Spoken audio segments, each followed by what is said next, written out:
चलिए, income from salaries का जो चैप्टर है आपका डॉक्टर आर के जैन की बुक से, जैसे कि मैं करा रहा हूँ, तो आज आपका न्यू चैप्टर स्टार्ट है। अब तक हमने जो चैप्टर पढ़ा था वो पढ़ा था कि जब कोई असेसी जो है वो जॉब में होता है। अब ये वाला है चैप्टर जब असेसी जो है रिटायर हो जाता है। इसमें 3-4 रीजंस होते हैं। एक तो ये होता है कि वो रिटायर हो गया, अपनी उसकी जॉब पूरी हो गई तो वो रिटायर हो गया, ठीक है। सेकंड कंडीशन होती है कि वो रिटायर नहीं हुआ, उसको किन्हीं कारणों से कोई ऐसे रीजन रहे हैं कि उसको जो है उसकी छटनी कर दी, रिट्रेंचमेंट कर दिया। जैसे कि अभी कोरोना, बहुत सारे लोगों को अपनी जॉब से हटा दिया गया, तो रिट्रेंचमेंट कर दिया। जहां 50 लोग काम करते हैं वहां 15 या 20 लोग ही अब जो है काम कर रहे हैं। तो कारण कुछ भी हो सकता है, बिजनेस में लॉस हो सकता है, ठीक है। बिजनेस को कोई ज्यादा प्रॉफिट नहीं हो रहा है तो स्टाफ कम कर दिया, तो छटनी कर दी, उसको हम क्या कहते हैं इंग्लिश में, रिट्रेंचमेंट।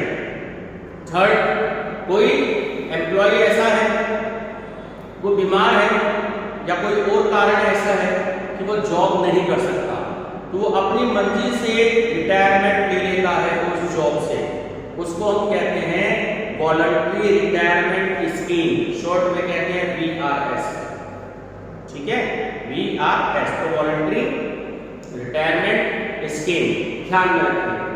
तो अब सरकार या कंपनीज कुछ ऐसे अमाउंट को पे करती हैं, वो हमें अब इस चैप्टर में देखना है कि वो क्या क्या टैक्सेबल होगा, क्या क्या टैक्सेबल नहीं होगा है, ठीक है भाई।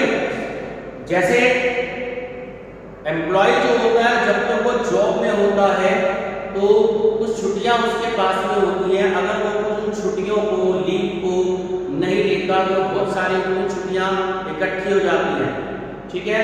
उसको हम कहते हैं एनकैशमेंट लीव, क्या कहते हैं, एनकैशमेंट लीव, ठीक है। तो एनकैशमेंट को अर्न लीव कहते हैं कि छुट्टियां ना लेने के बदले में अमाउंट मिलना, एनकैशमेंट ऑफ अर्निंग। सेकेंड है कि ग्रेजुटी मिलती है। थर्ड, पेंशन भी मिलती है। उसके बाद कंपनसेशन रिसीव्ड ऑन रिट्रेंचमेंट, मतलब कि जब उसकी छटनी कर जाती है तो कुछ ना कुछ उसको सरकार या कर्मचारी, जो कंपनी होती है या एम्प्लॉयर होता है, तो वो कुछ ना कुछ उनको कंपनसेशन देता है, क्षतिपूर्ति दे देता है, ठीक है, उसमें बेनिफिट होता है। ये कुछ अमाउंट होता है amount received on voluntary retirement, जब कोई अपनी मर्जी से रिटायरमेंट उस जॉब से ले लेता है, ठीक है, VRS, वॉलंटरी रिटायरमेंट स्कीम, ठीक है। और एक amount received from provident fund, जो प्रोविडेंट फंड से उसको जो भी कोई अमाउंट मिलता है, ये बात क्लियर है। अब इस चैप्टर में हम जो पहला टॉपिक पढ़ेंगे वो हम टॉपिक पढ़ेंगे एनकैशमेंट ऑफ अर्न लीव, मतलब कि कर्मचारियों द्वारा ना ली गई छुट्टियों के बदले प्राप्त राशि, ठीक। इसमें 2-3 बातें आपको इंपॉर्टेंट बता देता हूं, इस बात को ध्यान रखना है कि सेवा काल में लिया गया अवकाश वेतन, मतलब फर्स्ट इसमें हेडिंग ये है कि leave salary during the service. अगर कोई एम्प्लॉय अपनी, कोई सरकारी है या कोई गैर सरकारी कर्मचारी है, ठीक है, या तो वो गवर्नमेंट एम्प्लॉय है या वो नॉन गवर्नमेंट एम्प्लॉय है, अगर वो अपनी सर्विस कर रहा है और अपनी सर्विस में रहते हुए अपनी छुट्टियों को, लीव को, ठीक है, कैश करके अपने एम्प्लॉयर से कोई भी अमाउंट रिसीव करते हैं तो वो सैलरी में इंक्लूड किया जाता है, ठीक है, यानी कि फुल्ली टैक्सेबल होते हैं, ये बात आपको ध्यान रखनी है। दूसरा, leave salary at the time of retirement या डेथ, या तो कोई एम्प्लॉय रिटायर हो जाता है या उस एम्प्लॉय की डेथ हो जाती है, ठीक है।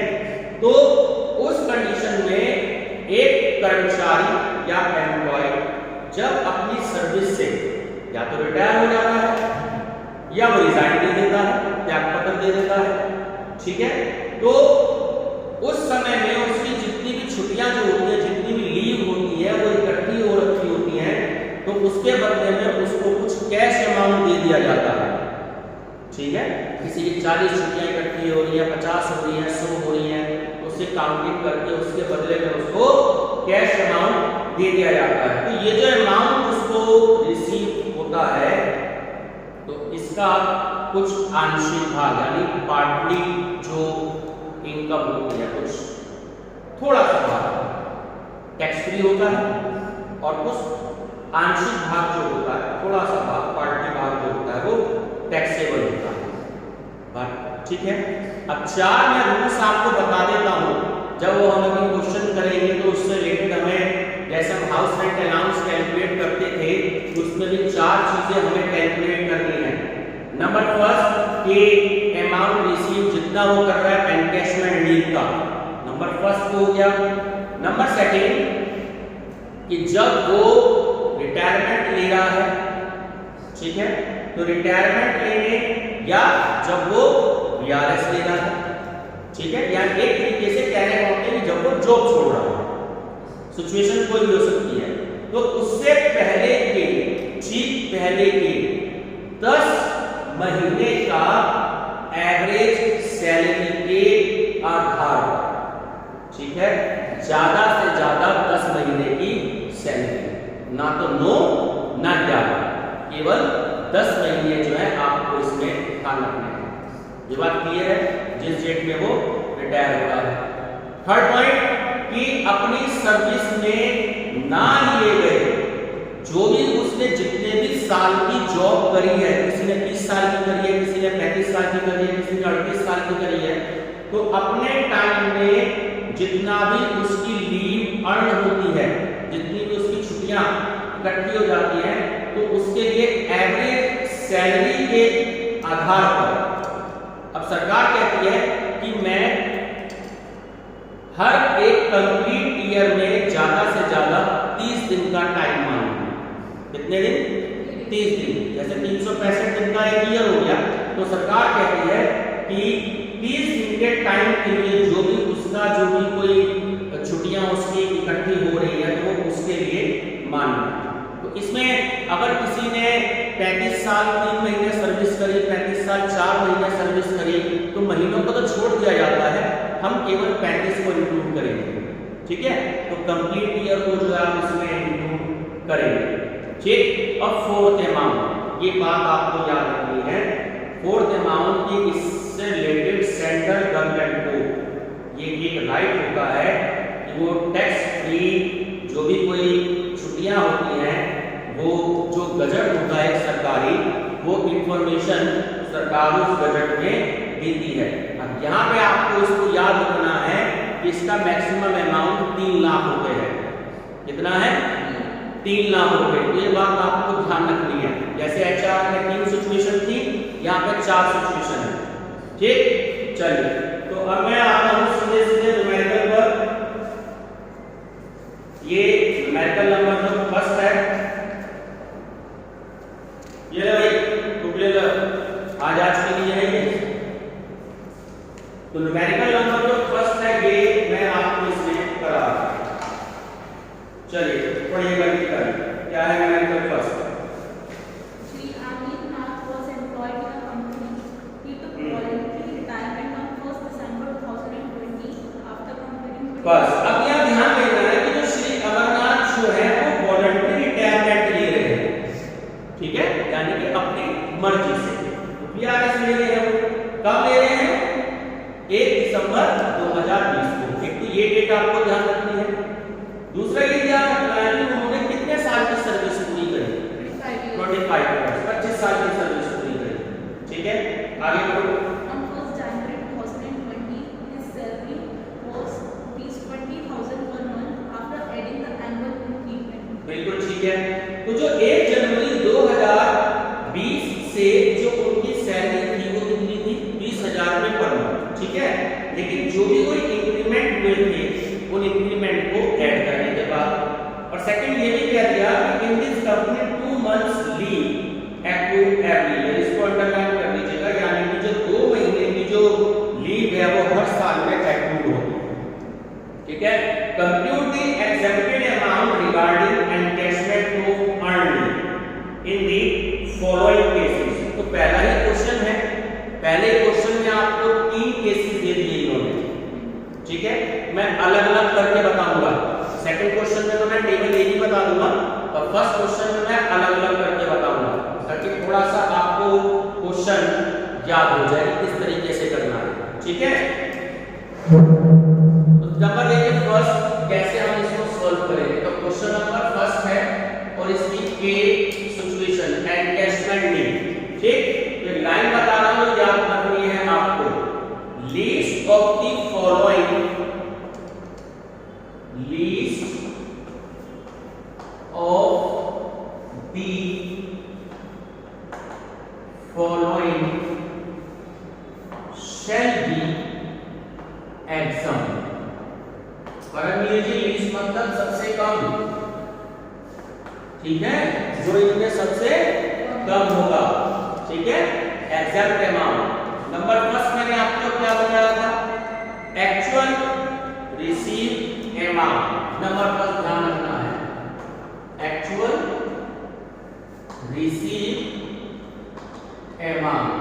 आपको ये देखना है कि वो अमाउंट कितना रिसीव कर रहा है। देखिए कितना अमाउंट रिसीव कर रहा है, नीचे क्वेश्चन में दे रखा है 8 लाख रुपए। भैया एक के नीचे, तो वो रिसीव कर रहे हैं 8 लाख रुपए। ये बात क्लियर हो गई पिताजी।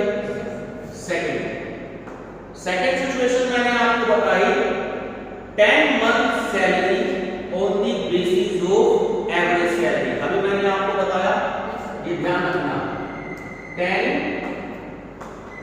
months salary of the basis of average salary। ठीक है,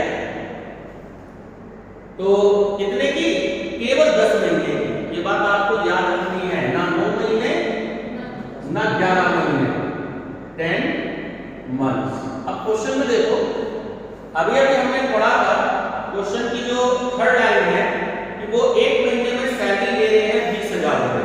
ठीक है, तो आपने क्या किया, 20,000 की मल्टीप्लिकेशन कर दी 10 से,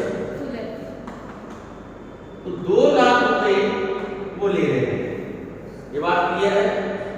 third, salary for balance leave, salary for balance leave. अब यहां पर बच्चों को थोड़ी सी कंफ्यूजन हो जाती है, अगर ध्यान दीजिएगा। अब क्वेश्चन देखिएगा,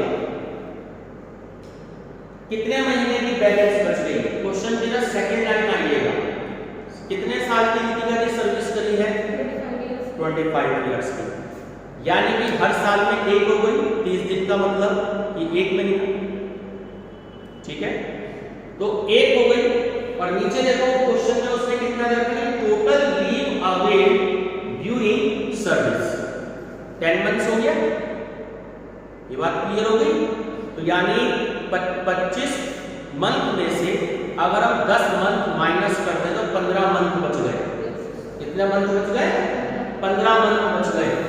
तो 20,000 की मल्टीप्लिकेशन किससे करती, ये बात समझ में आ गई कि 25 साल जॉब करे, इसका मतलब 25 महीने, और 10 महीने क्वेश्चन में आपको दे रखा, तो 25 में से 10 महीने माइनस कर दिए तो 15, तो आपने मल्टीप्लिकेशन कर दी 20,000 से, तो टोटल कितने हो गए, 3 है। यहाँ तक की बात सबको समझ में आ गई। अच्छा, मैक्सिमम अमाउंट ये आपको याद रखना है। सरकार कहती है मैक्सिमम जो अमाउंट है वो 3 लाख रुपए होता है। ये बात क्लियर हो गई। अब ध्यान से समझो, इन चारों अमाउंट में जब आपने कंपेयर करी तो सबसे कम अमाउंट क्या हो गया, क्या हो गया परमवीर जी, 2 लाख रुपए, 2 लाख। सबसे कम अमाउंट क्या हो गया, 2 लाख। ठीक है, तो 2 lakh, ठीक है। और एक्सेप्टेड अमाउंट कितना हो गया, यहां पर आपको आंसर ऐसे एग्जाम में लिखना पड़ेगा, एक्सेप्टेड अमाउंट कितना हो गया 2 lakh। ये चेक कर लो, पहले का आपका आंसर हो। यहां तक क्लियर हो गया। ये कुछ मैंने अलग अलग बताया, मैं इसको एक टेबल में भी बता सकता हूं, अगला क्वेश्चन मैं अगले टेबल में बताऊंगा। ये क्लियर हो गया, ठीक है। अब हम बात करते हैं सेकंड की। ये लिख दिया है, इसी में आपका सेकंड भी हो जाएगा। चलिए ध्यान दीजिएगा,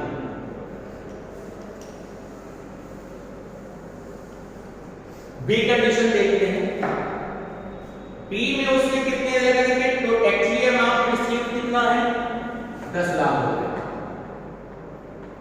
कितना लिखा जी, एक्चुअल अमाउंट रुपीज 10 लाख। ये बात समझ में आ रही है। अब एक चीज ध्यान से देखो, जहां बच्चे गलती करते हैं, 10 month salary of the basis of average salary for 10 months। ये बात तो क्लियर है। ये तो 20,000 का आपको दे रखे हैं, तो 20,000 की तो 10 से मल्टीप्लाई हो जाएगी, तो यहाँ तो 2 लाख रुपए आ जाएगा। यहाँ तक तो कोई दिक्कत नहीं है। अब दिक्कत आती है बच्चों को यहाँ, सैलरी फॉर बैलेंस लीव। पता है रितिका जी कितना अमाउंट आएगा बैलेंस लीव?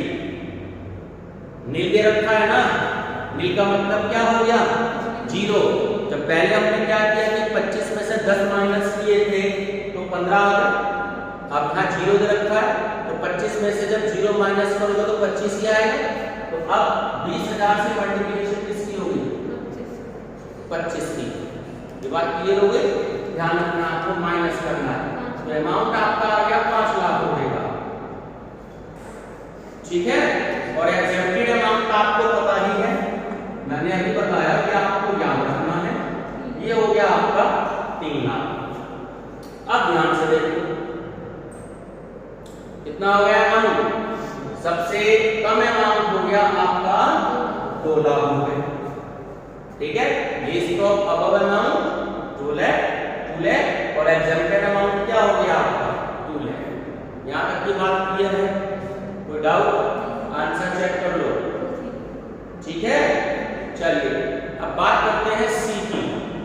ये आपकी बी सिचुएशन हो गई। अब बात करते हैं सी की, इसको थोड़ा सा ध्यान से समझेंगे। चलिए फिर से आपका फर्स्ट पॉइंट हो गया एक्चुअल रिसीव्ड अमाउंट। बोलिए परमवीर जी कितना है, कितना अमाउंट रिसीव है 4 लाख रुपए, ठीक है 4 लाख रुपए। 10 मंथ्स की सैलरी मैंने बताया ही आपको 20,000 पर मंथ ले रहा है। यहाँ पर 10 से ही मल्टीप्लिकेशन हो रही है ना, 9 से ना 11 से, तो ये आपका अमाउंट आएगा 2 लाख रुपए। यहाँ तक की बात क्लियर है। अब बच्चे यहाँ पे मिस्टेक करते हैं, जरा इसको समझ लीजिए। अब लीव कितनी देर रखी है 30 मंथ। बच्चे क्या करते हैं, जल्दी जल्दी में से 5 से यहाँ पे मल्टीप्लाई कर देते हैं, यानी 30 माइनस 25, जो कि गलत है। 25 में से हम माइनस कर रहे हैं, 25 को माइनस नहीं कर रहे हैं। ये बात समझ में आ गई। तो 25 से कम मंथ पहली सिचुएशन में थे 10, तो हमने माइनस कर लिया। उसके बाद थे नील यानी कि 0, तो 25 माइनस 0 कितने हो गए 25 हो गए। अब 25 में से 30 तो माइनस हो नहीं सकते, क्योंकि 30 ज्यादा हो गया। तो इनकम टैक्स में 25 में से अगर आप 30 को माइनस करते हैं तो -5 नहीं आएंगे, वो आएंगे नील आएंगे, क्योंकि 30 ज्यादा हो गए और 25 कम हो गए। तो यहाँ पे बच्चे जो है वो गलती कर देते हैं, ये आपको याद रखना है। ये बात क्लियर हो गई। तो 25 में से 30 माइनस नहीं होगा, क्योंकि 25 से जितने कम मंथ दिए होंगे हमें सिर्फ उतने ही कम मंथ को माइनस करना है। यानी कि जितने साल की उसने ईयर की जॉब करी है उतने मंथ में से जो मंथ अवेलेबल है उसके पास, हम सिर्फ उसको माइनस करेंगे, ठीक है। तो अब यहां पर वैल्यू क्या हो गई 0, ठीक, और मल्टीप्लाई करके वैल्यू क्या हो गई नील। इनकम अमाउंट क्या हो गया? नील। और एग्जेम्प्टेड अमाउंट क्या हो गया? नील। चेक करो ये आंसर होगा। ठीक है, 4 लाख, 2 लाख, नील और 3 लाख, ये इसका सही आंसर है। इस बात को आप ध्यान रखेंगे। तो इसमें जो आपका 4 लाख रुपए है वो बिल्कुल टैक्सेबल होगा। जितना अमाउंट रिसीव होगा, मैंने पहले भी बताया था, उसमें से माइनस करते हैं। अगर आपसे टैक्सेबल पूछे तो 4 लाख में से नील माइनस हो गए, कितने हो गए? 4 लाख। पहले में से जो भी आपका अमाउंट था 8 लाख थे, तो 8 लाख में से 2 लाख गए, 6 लाख टैक्सेबल हो गए। बी सिचुएशन में आपका कितना था? 10 लाख रुपए। 10 लाख में से 2 लाख माइनस कर दिए तो 8 लाख टैक्सेबल हो गए। जितना रिसीव्ड अमाउंट होता है उसमें से एग्जेम्प्टेड अमाउंट को हम माइनस कर देते हैं। ये बात क्लियर हो गई? ये आपका जो है पहली सिचुएशन थी, जो मैंने आपको अलग अलग करके बताई है। ठीक, चलिए अब हम क्वेश्चन करेंगे सेकंड। एक क्वेश्चन और करा रहा हूं इससे रिलेटेड, ताकि आपको ये सिचुएशन क्लियर हो जाए।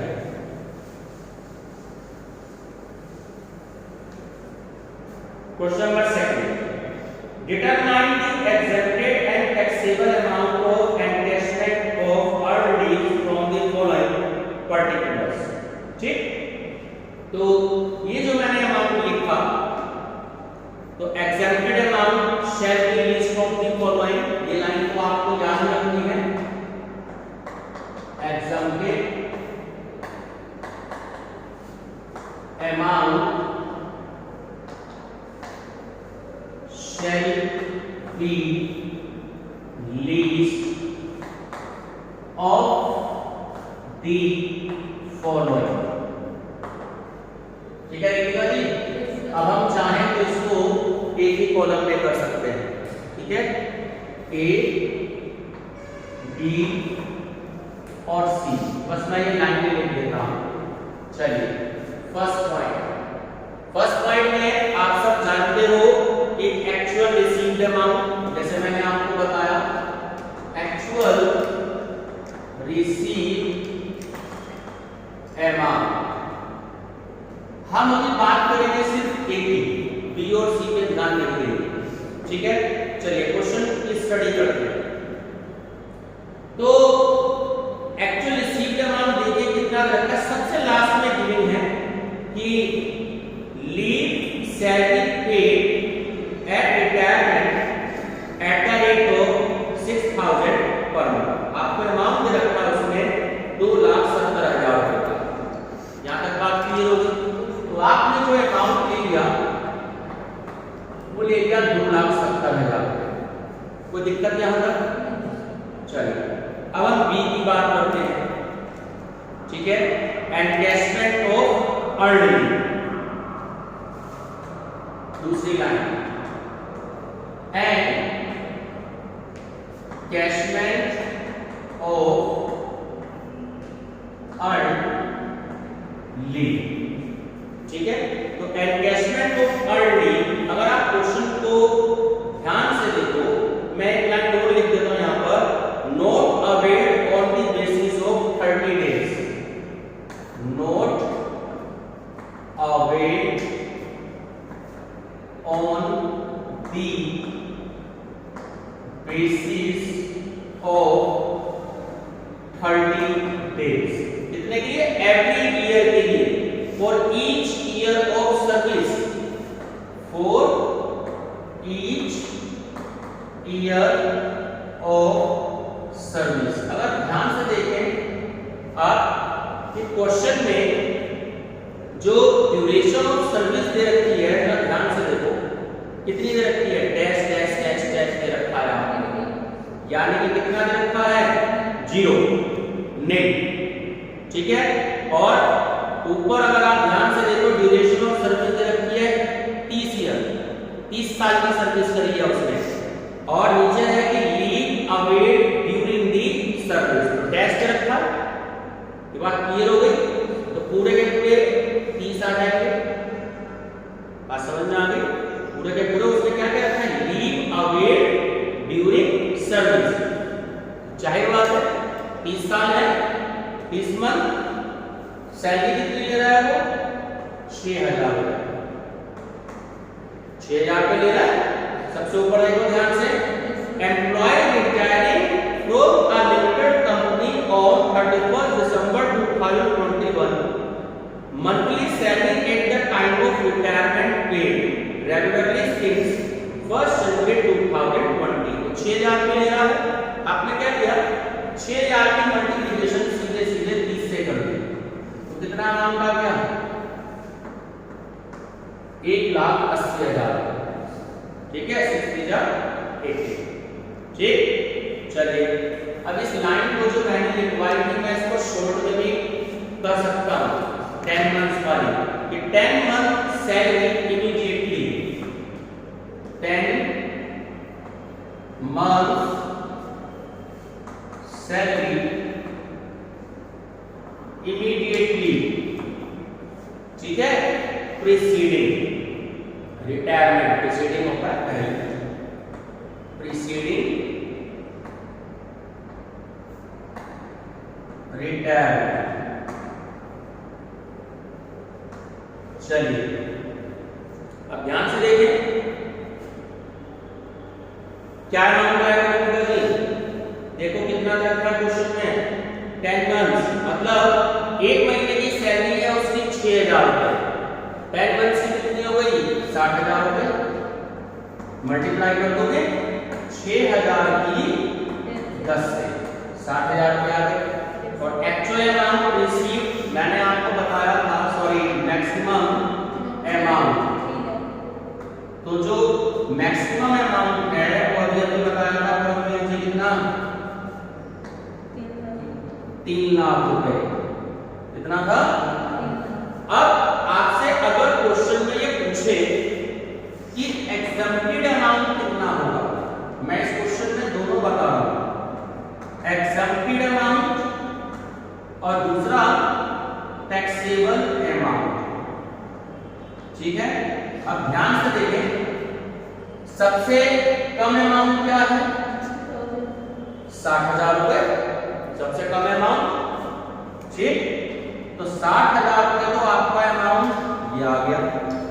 अब आपसे पूछ रहे टैक्सेबल अमाउंट, जरा ध्यान से देख लीजिए, अमाउंट रिसीव कितना हो रहा है?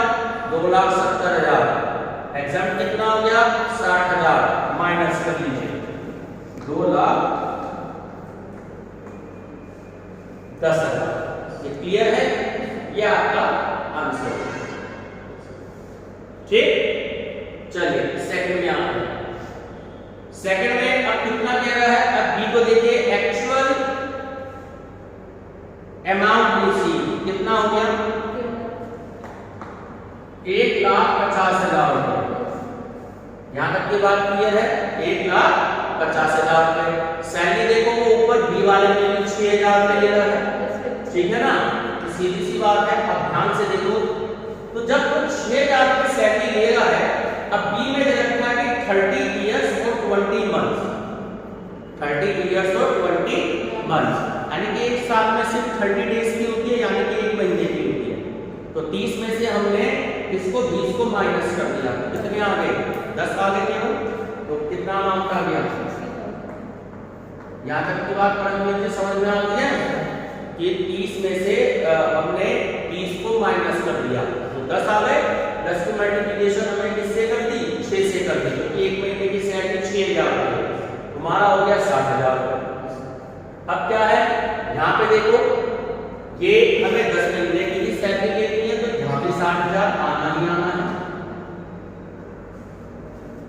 ये बात क्लियर होती है। मैक्सिमम अमाउंट कितना है? 3 लाख। ठीक है, अब ध्यान से देखो, अब इसमें सबसे कम अमाउंट क्या है? 60,000 रुपए है। किसी को भी मान लो, या तो इसको मान लो या इसको मान लो। ठीक, तो एग्जम्प्टेड अमाउंट आपका हो गया 60,000 रुपए। रिसीव्ड कितना होना है? 1,50,000, इसमें से 60,000 माइनस कर दीजिए, तो टैक्सेबल कितना हो गया? 90,000 रुपए। यहां तक बताइए, क्लियर है? चलिए अब सी पे आइएगा। सी पे एक्चुअल अमाउंट रिसीव्ड हो गया आपका 78,000, 78,000।